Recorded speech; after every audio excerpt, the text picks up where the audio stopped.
c'est bien. Madame Bijou, c'est bien moi que vous voyez en face de vous. Vous devez savoir que je suis congolaise, née au Congo,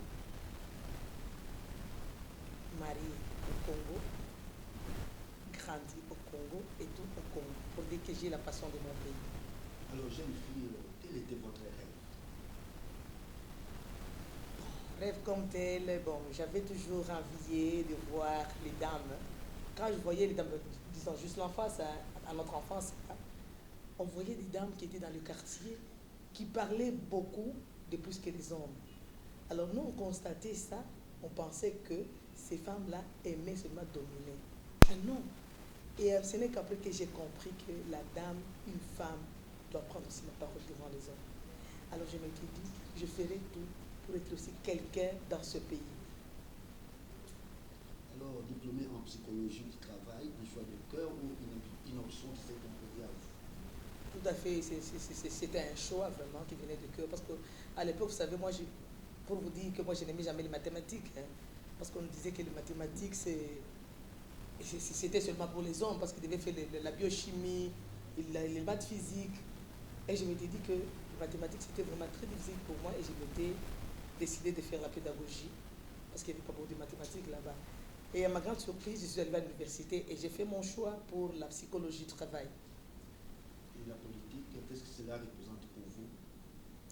Bon, la politique, c'est devenu une passion pour moi. Hein. C'est devenu une passion parce que c'est pas la première fois que j'ai entré en politique. J'étais entré en politique trop jeune là et j'étais encore, je pense, sur le banc de l'école. En 2014, Son Excellence, vous faites votre entrée au gouvernement comme ministre des gens, famille et enfants, et une grosse responsabilité, n'est-ce pas? Ah, tout à fait. Avant que je n'en arrive là, Oui. j'ai d'abord commencé par être députée. J'étais la deuxième suppléante du feu Kissimbangoy, puis à son âme. J'étais la deuxième suppléante. Et vous savez, quand on est deuxième suppléant ou bien deuxième suppléante, on n'a pas cette chance-là. On ne rêve même pas d'être député national, soit député provincial, soit député national. Mais moi, c'était vraiment une unique occasion.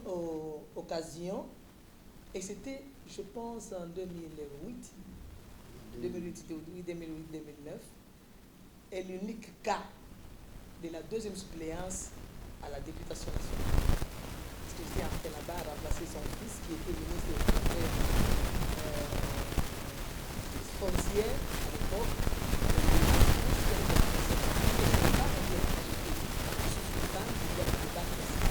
Ah oui, parce que vous savez, si on peut entrer en détail, il y aura beaucoup à détailler, mais il y aura aussi beaucoup à dire.